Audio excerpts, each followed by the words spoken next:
Welcome to the Reflections Cast, where we invite you to join us in an exploration of the teachings of our dad, Skip Ross.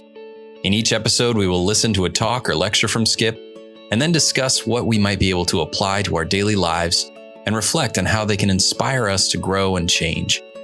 We hope to continue his legacy and join our listeners in finding new insights and perspectives. Here's episode 14, Develop a Plan. Well, hello, everyone. I'm Steven. And I'm Melody. And this is episode 14. We are back from a little break, and we are really excited to get into this. We have been going through all of these teachings from Skip about goal setting. And just recently, we've hit a couple of very important episodes. We hit crystallize your thinking, define it clearly and specifically, write it down. And now we are at the D of this list, which is develop a plan for accomplishing. And this is it's kind of like a series of points to this sub point of goal setting. So we're going to split it up into a couple of episodes, but I think you guys will enjoy what we've got planned for you here today. But in case you are confused or you don't understand what's going on, well, send us an email. Tell us, don't do it like that again, guys. We want it like this format, or we want to hear an episode about this subject, or whatever it is you guys want to hear on the episodes. Please send us that feedback. You can send it to us at thereflectionscast@gmail.com, or you can leave us a comment on our episodes on YouTube, or send us a voicemail on Spotify, or even write us a review on whatever podcast platform you're listening to us on. But please make it a positive review if you feel so inclined. Before we get into this episode, Melody, is there anything you could tell us about something new, about the awesome thing that is Pioneer Circle? Absolutely. Absolutely. We are loving this journey with you guys, and things are ramping up kind of in all of the different spaces of our Circle A world. So we are continuing to build and grow the Pioneer Circle, which is our community of families, where we essentially resource kids for leadership and growth in the future. And so we're having a lot of fun there. One of the new things that we have just launched in the last couple weeks is a weekly email that anybody can subscribe to. It's specifically targeted towards parents and leaders of our pioneers, which are ages 8 to 18. So this email is going to be coming out once a week, and it's just going to be a short little teaching or idea or story or quote or something that can help us as parents and teachers and leaders connect with these middle school and high school kids and help to resource them for the future. So this email is not just for our Pioneer Circle. This email is for everybody. And you guys can sign up for this email if you go to circleacamp.com and just scroll down to the bottom of the homepage. You will see a link to sign up for the email called Preparing Our Pioneers. And we've got a great group of people already started and signed up for these emails. So they're just going to be coming out once a week. And we're really excited about kind of the content that we're going to curate and create and bring together in that realm. So we would love to have you guys sign up for those emails. Again, you just go to circleacamp.com and you can sign up for the Preparing Our Pioneers emails. Awesome. Yeah, I love Pioneer Circle. It reminds me so much when we were first learning how to take care of our brand new son. We signed up for a email service that would give us pointers about, okay, what's happening this week in your child's development? What do you need to focus on this week in terms of what are they going to be doing? What can they do? What should you be saying? What should you be helping them with? And it was such a nice thing to have to just keep us on schedule and know where we are, what we should be focusing on. And I feel like Pioneer Circle is that, but for anybody, whether you're dealing with a young kid, a teenager, or yourself as an adult, like this is an applicable thing to focus on this week or focus on this day. This is stuff that you need to fill your life with it to make it substantial and really learn from it. And so I think that Pioneer Circle just does a great job of being that little droplet of information week after week after week after day after day after day. So Awesome. if you're interested in that, if you like what we're doing here on the podcast, check out Pioneer Circle. Really enjoy it. All right, guys, let's get into it with Skip. He is teaching us now about developing a plan for accomplishing. And these first two topics that he's going to be going into in this teaching are about listing those potential obstacles and roadblocks, and then what kind of an attitude we can have about that. So let's send it over to Skip.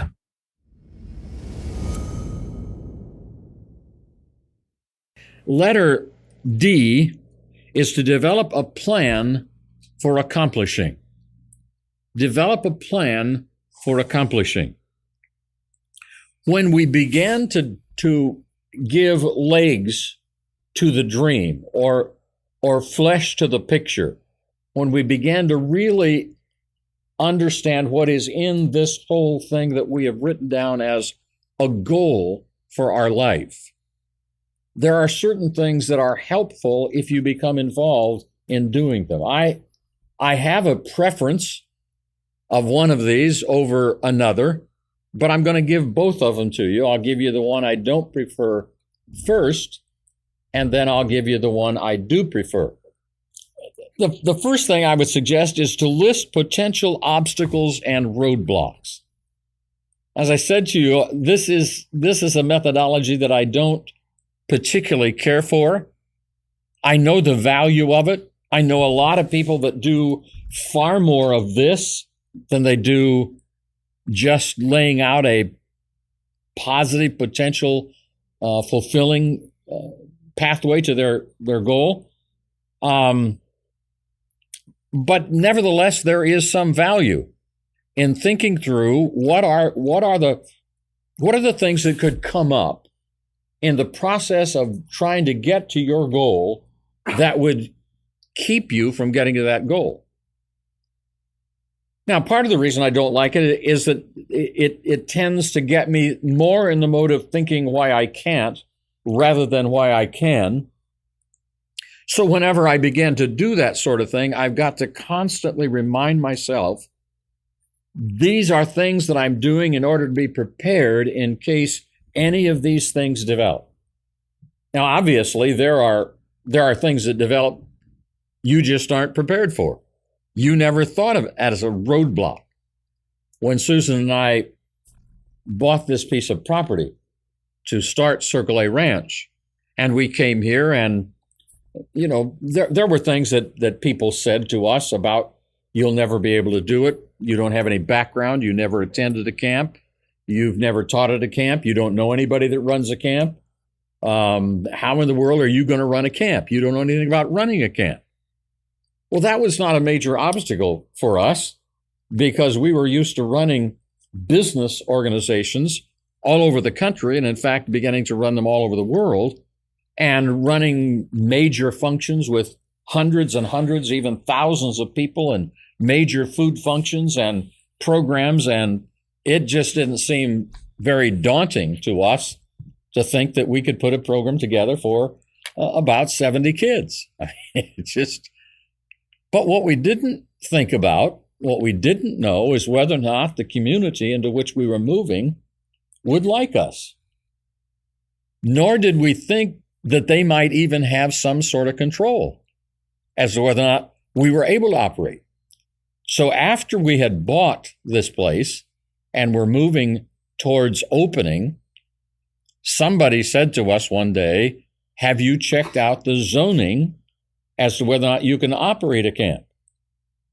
I said, it never occurred to me. So there are times when you'd be better off if you look at more of the potential roadblocks, and that's the reason why it is here. The potential obstacles, the potential roadblocks that would keep you from opening or from moving on towards your goal. This was, at first look, a pretty serious obstacle because we were told by the township, Algoma Township, that we had to have a zoning variance in order to be able to operate this camp. And in order to do that, we would have to come to the township meeting and present our case and the people of the township would have to vote on whether or not they would allow us to run a camp. So we drove up from Michigan for that township meeting. It was very impressive to me. Again, I didn't look at the meeting. Even in the midst of the meeting, when I walked in the door, I didn't look at it as a roadblock or an obstacle. I looked at it as an unbelievable community in which to be involved, because it was standing room only. The room was filled with townspeople. And I thought, in fact, I said to Susan, what a great town or township to live in. I mean, these people are interested and concerned and supportive, and this is going to be wonderful. So I said to the supervisor who was running the meeting that night, wow, what all is on the docket this evening? He said, you are. I said, just us? He said, that's right. He said, by the way, you should know before you walk into this meeting, they don't want you here. Well, that was a roadblock I had not considered. That was an obstacle I had not considered, and I didn't have at immediate readiness then a potential solution for a problem I hadn't even thought about. So I say all of this by illustration to say to you, I recognize the value, and therefore it is a part of what I have done and do teach, and I do invest some time here, but it's not my favorite place to think about. I don't like to think about problems. I like to think about solutions. Just to quickly end that little story, I was introduced, and they said, would you just please give us a statement as to what you plan to do? So I gave them a very, very short summary of what we plan to do here at Circle A and asked if there were any questions. And for the next 2.5 hours, they asked questions, the likes of which I had never been asked by anyone before in my life. Anyhow, they were opposed. And for 2.5 hours, they just continued to accuse and ask and accuse and ask. Finally, the supervisor said to me, over to the side, he said, I think we better table this. If we take a vote now, you will be defeated. So he said, let's table it. Give them a week to think about it. In the meantime, if you can do anything to change their minds, you better get busy. So they tabled it. During that week, we discovered in reading further in the zoning ordinance and in what we actually were going to do, we did not need a zoning variance. We could do what we planned to do without their permission. But we also had some of our friends who live in this area begin to talk to some of the people of the township and tell them who we really are and what we're really committed to and how fortunate they would be to have a facility like this in this area doing for teenagers what we are going to be doing for teenagers. So we came back the next week to their next meeting, standing room only, wall to wall. The school superintendent was there, and he came up, introduced himself, and he said, who in the world are you? I said, I'm Skip Ross. He said, well, I know your name. But he said, who are you? I said, well, why do you ask? He said, I've lived here all my life. I've never seen a township meeting filled to capacity, and you've done it 2 weeks in a row. Just want to know who you are. Well, we did take a vote that night. There was nobody opposed. Nobody. In 1 week, from total opposition, unanimously, to the next week, not one. Well, one person did have a little concern that we might run a hog farm here. And they didn't want a hog farm. No hog farm. Not gonna. I promise I won't raise hogs. It is wise then, as you begin to put legs to your plans and meat on the bones of that plan that you're designing, to know what are some of the obstacles. What are the roadblocks that could get in your way? Are there financial roadblocks? Are there relationship roadblocks? Are there intellectual roadblocks? Are there psychological roadblocks? There are all sorts of things that can come in your way, and we are wise if we take notice of that and think through some of those things, making a list of the potential roadblocks without using them as a reason why we can't do it, but using them as the next stepping stone to the second part of this developing the plan, which is to list the potential solutions. And I guess this is where I prefer to invest my time, is in thinking about the potential solutions, the positive things, the things that we can do that make things happen. We had another challenge in that we announced the opening and we had no place to house them. Fortunately, we were able to find a place, but they couldn't take us until the second session that year. So the first session, we actually ran everything at the ranch house. There were 5 bedrooms upstairs. We modified a little thing in what is now called the LT headquarters up there. And that's where we ran it. Seminars were run in the basement. There, we pulled a big table into the dining room, and that's where we ate. And what's 4? 4 tables, yes. And it was, we handled every problem as it came. We had a volunteer that first summer who nearly burned the house down. He was cooking eggs in the morning for everybody, and it got out of control and fire all over in the kitchen. It was quite an exciting time. And I was doing all the haying at that time, so I would be out in the hayfield all day, and then I would teach the seminar in the evening. So it was a very different program then than it is. We had 4 LTs, 2 guys, 2 gals. And then after that first session, we started housing them at Calvin College. We'd bus them in the evening, we'd bus them back in the morning. And that we did that all that summer and said there's got to be a better way. And that's when the dream of this place came about. Now, I did start to think through some of the potential roadblocks to this place.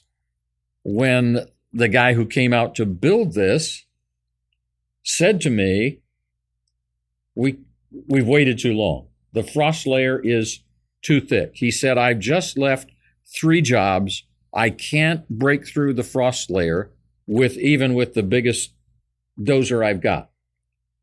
He said, I'm here, but there's no reason for me to get on the dozer. I said, well, there is a reason. He said, what's that? I said, I believe you're going to be able to get through the frost layer. Now, I didn't know about frost layers. What do I know about frost layers? Southern California, frost layers, construction. I was not an expert in those areas, but I was an expert in potential solutions. And potential solutions for me was faith to believe that we would get the building built and have it ready for the next summer.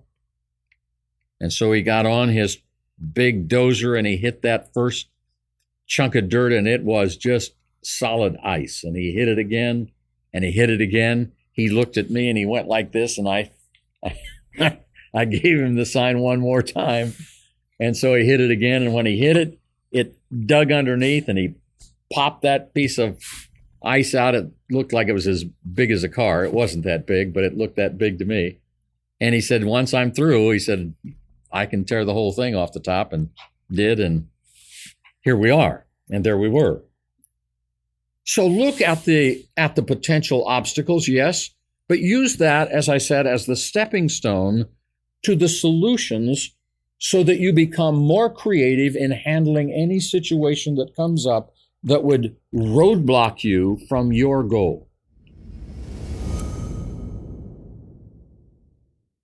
All right, guys, that is our time with Skip. I hope you enjoyed the first part of this lesson.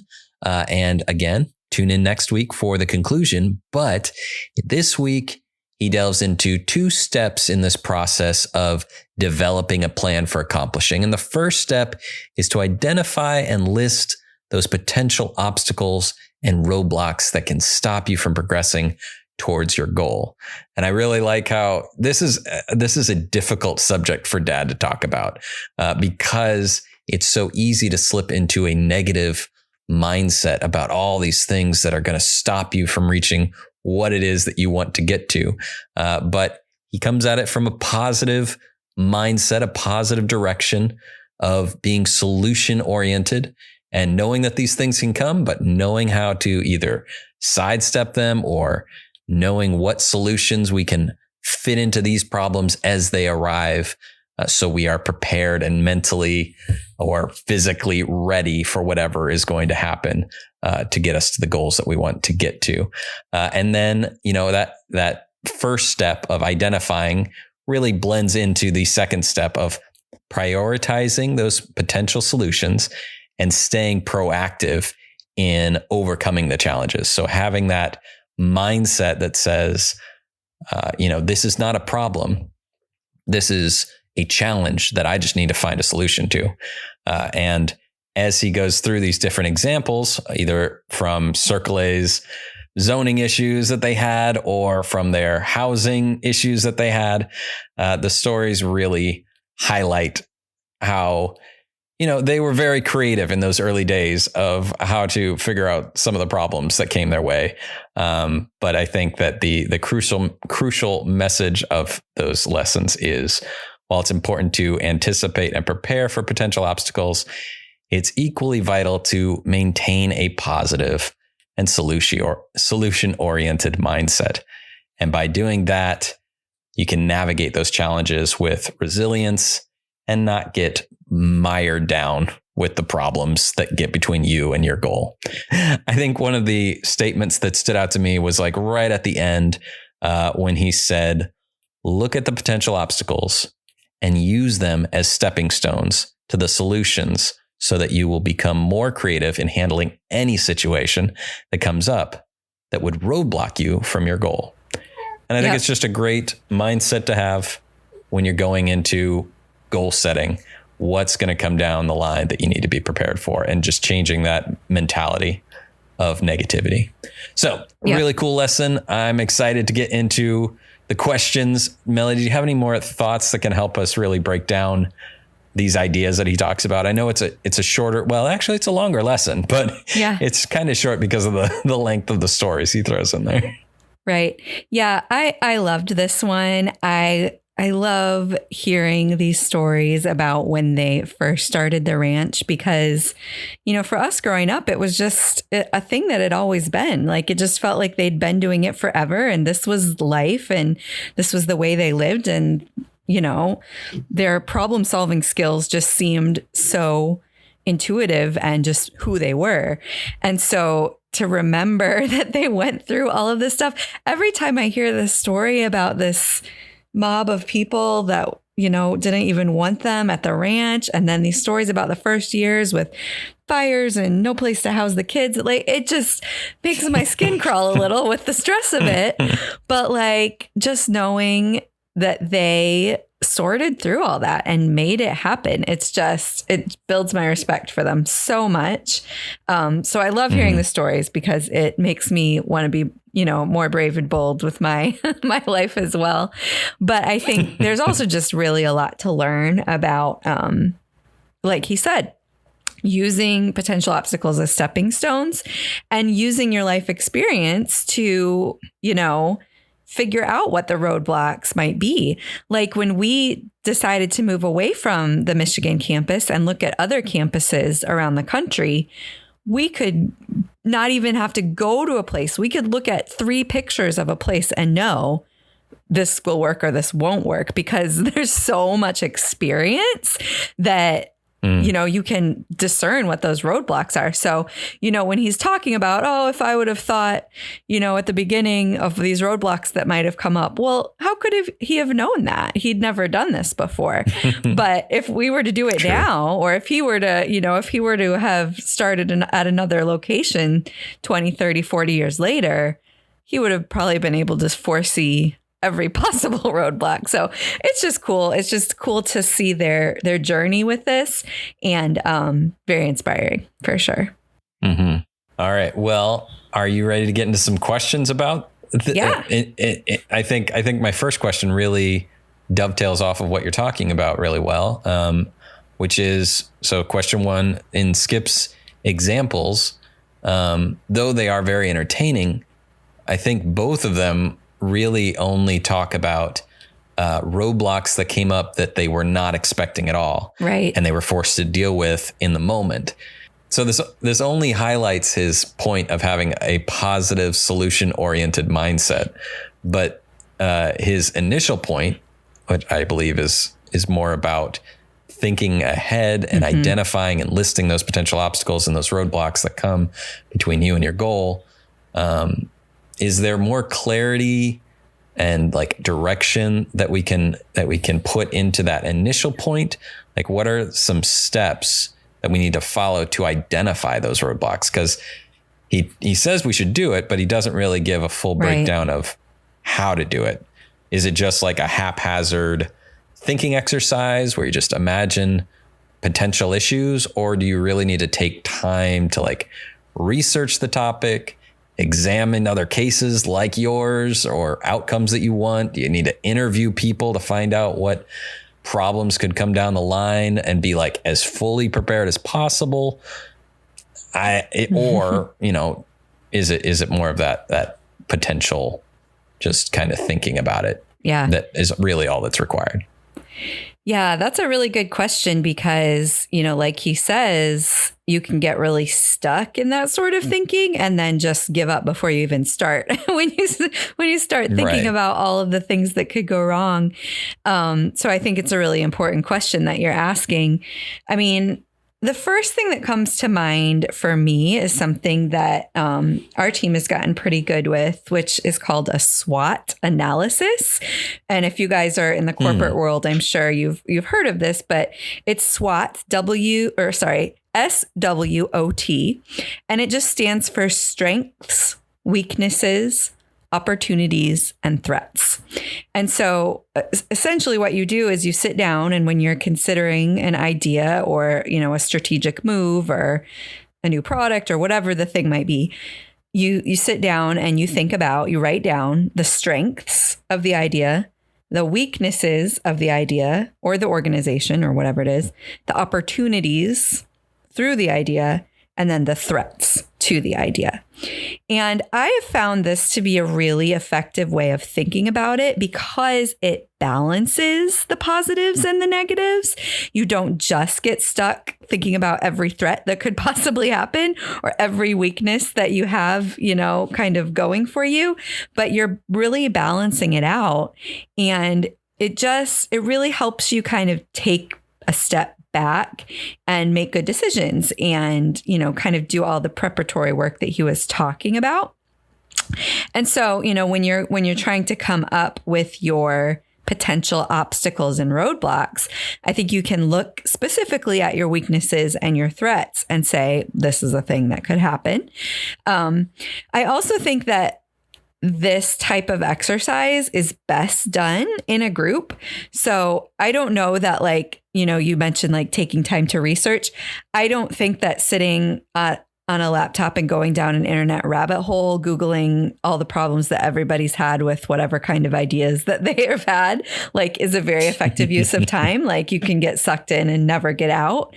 But if you have some sharp people in your life, whether it's a mentor or a teammate or a spouse or whoever it might be, more than two is even better. You know, if you can get 4 or 5 people together to sit down and think about this, you're going to get different perspectives and you're going to get different experiences. And even if you can get somebody who's walked the road ahead of you, like if mom and dad had a camp director to sit down and say, here's some things you might face when you start to do this, then they would have known that those roadblocks were potentially in their path. So I really think this idea of a SWOT analysis is really effective. And I think that putting a team together that can give you outside perspective on it can be really, really helpful. So that's the first thing that comes to mind with like a practical way of looking for these potential obstacles and roadblocks. I love that. I think that having that SWOT analysis and being able to break that down with, more than one person and really getting that perspective is exactly a foolproof plan, I think, for coming up with what are going to be these obstacles and roadblocks and keeping in that positive perspective. That's awesome. That's exactly what I think Dad would say. So I love it. In fact, I really feel like that is something that we did do every year of camp with our staff,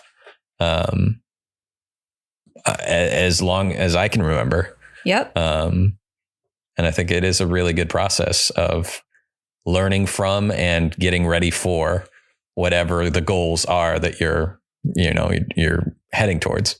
Absolutely. All right, so moving on then to question number 2. And I think that this kind of extends off of the answer that you gave for question 1. But in his talk, Skip lists a few areas to consider when you're thinking about these roadblocks.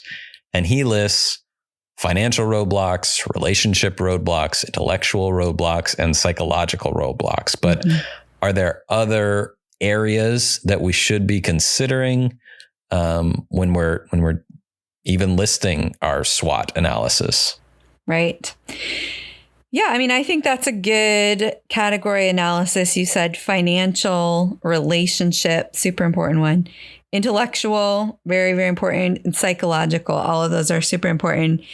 I think, I think there are other categories. I think potentially physical roadblocks, like, being aware of your current physical state and how that may affect the goal that you're working towards, I think is wise, so that you can do what you need to do to mitigate any challenges that you might face.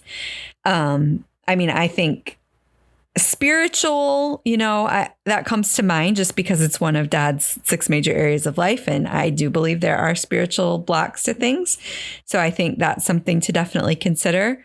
The one that I think I have needed to learn the most about in my work when it comes to book publishing and the business world, and even the church world when it comes to, looking for buildings to meet in and things like that, is just sort of the legal roadblocks that may be in your way as far as zoning issues, like he's talking about with the ranch, or copyright issues, or just all of that stuff is like, it's not in our common knowledge base as to what is needed for certain pursuits. And so getting a decent grip on that, I think is super important. And then, I think another word I might use is tactical, like what would be the tactical roadblocks, because, the ones that you're talking about and that he's talking about were more, in your head or your heart or relationally, but tactical just means like, how are we going to implement this and how might it go awry? So those are some other categories that come to mind. Would you say, could there be even other topics that we haven't, like categories that we haven't even touched on? Oh, yeah. I guess it would really be important to know what the goal is, to know what categories are most important for that specific thing that you're trying to accomplish. All right. Well, I love that answer. And I think it gets people thinking in the right way. So, okay. So question number 3, Skip does talk about, anticipating those potential roadblocks. And if you get stuck dwelling on the limitations, it can be very counterproductive. And so my question really revolves around, how do you strike that balance between being prepared for those challenges while also maintaining a positive, solution-oriented mindset? And could you maybe provide some examples of strategies or approaches that can help achieve that balance? And I think what you said with SWOT makes complete sense, but could you go into any further detail on how that creates a balance? Yeah, for sure. I think this is a great question because, like I said, we can get stuck on the negative. So I think SWOT is a great place to start because you're listing out your strengths and your opportunities. And then from that place, like obviously you're looking at everything all together, all your strengths, your weaknesses, your opportunities, and your threats. But then from that place, you can say, there are certain strengths and opportunities on this list that can likely overcome some of these weaknesses or some of these threats. And so you can essentially play to your strengths. You can take advantage of your opportunities while avoiding your threats or supplementing your weaknesses. And so it really does move you in a positive direction, because you're not only working on avoidance and supplementation, you're also working on like, okay, well, if this is my strength, then I am going to capitalize on that. I'm going to make a habit around that. I'm going to, make my marketing campaign around that, whatever it is, so that you can really move the ball forward. So I think that really helps you to be in that positive space once you've identified what your strengths are. I think another piece of this, which obviously we've learned a lot from Dad and we've learned about in this goal setting series, is affirmation. So once we've identified what those strengths are, we affirm them, and we read that every morning and every night, so that while you are doing the work to list out your weaknesses and your threats, you're not reading those every morning and every night, right? You're spending time with the good news. You are ingraining those positive truths about yourself and your work every day, so that that's really where your mind and your heart are centered. And I think that makes a big difference as well.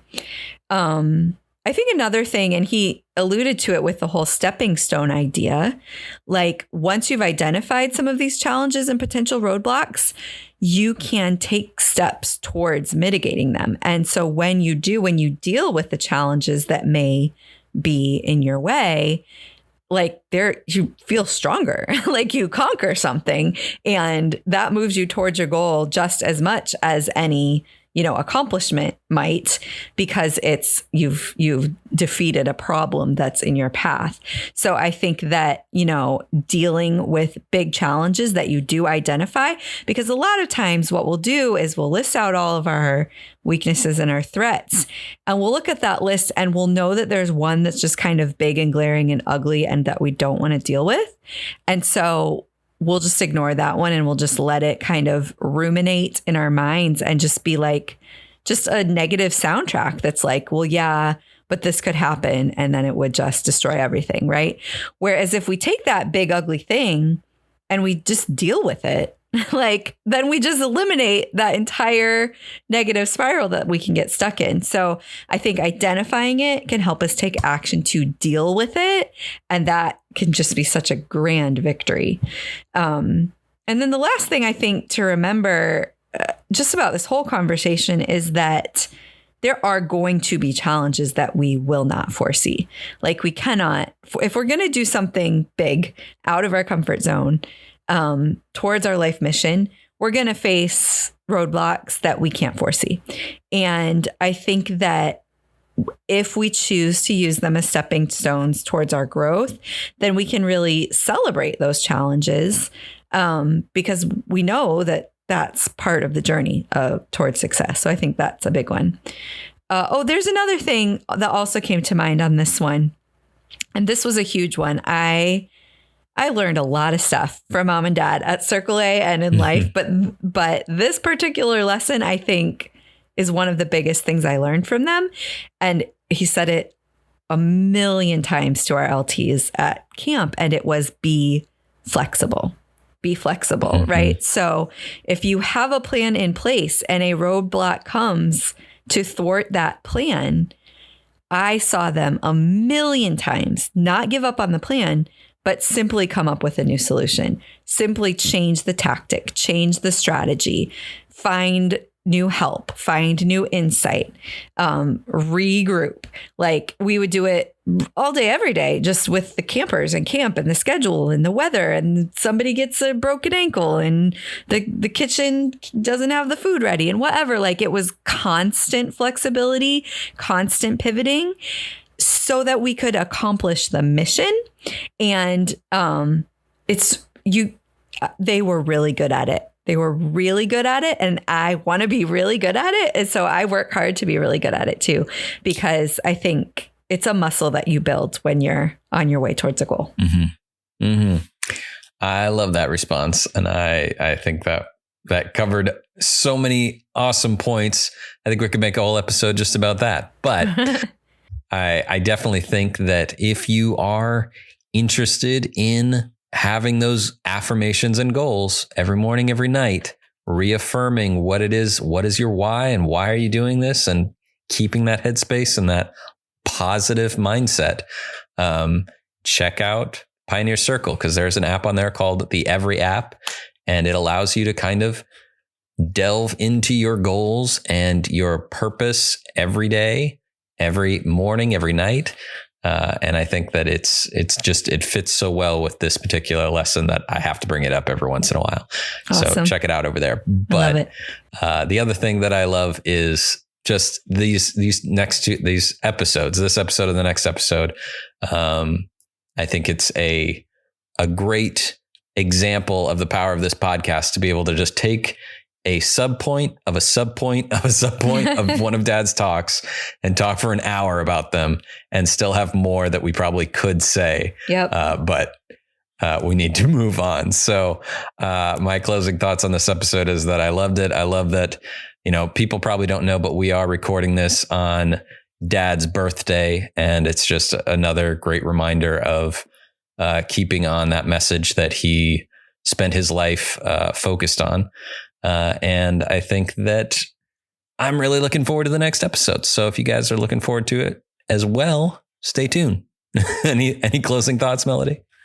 Yeah, I agree with you. There's so much we could say. And it is a special day to be recording on his birthday. I was having a conversation with a friend today who was telling me just how much, Dad meant to this individual person's life and how much he learned from him. And it's just pretty amazing to think how many people can say the same thing, and just amazing to remember what a great man he was. And I love that we can do this podcast to continue learning from him and passing it on. So thank you guys for being a part of it. It means a lot to our family. It means a lot to the legacy of Circle A, and it's part of Dad's ultimate goal. So thank you guys.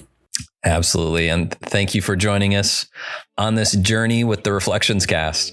And remember that your support means everything. If you enjoyed this episode, please don't forget to hit that like button, write us a review, or leave us a voicemail. And please share this episode with friends, family, or anyone you think might benefit from our discussions. We believe in you. We are committed to helping you thrive on your journey of discovering all you were created to be. And until next time, keep reflecting, keep growing, and pass it on.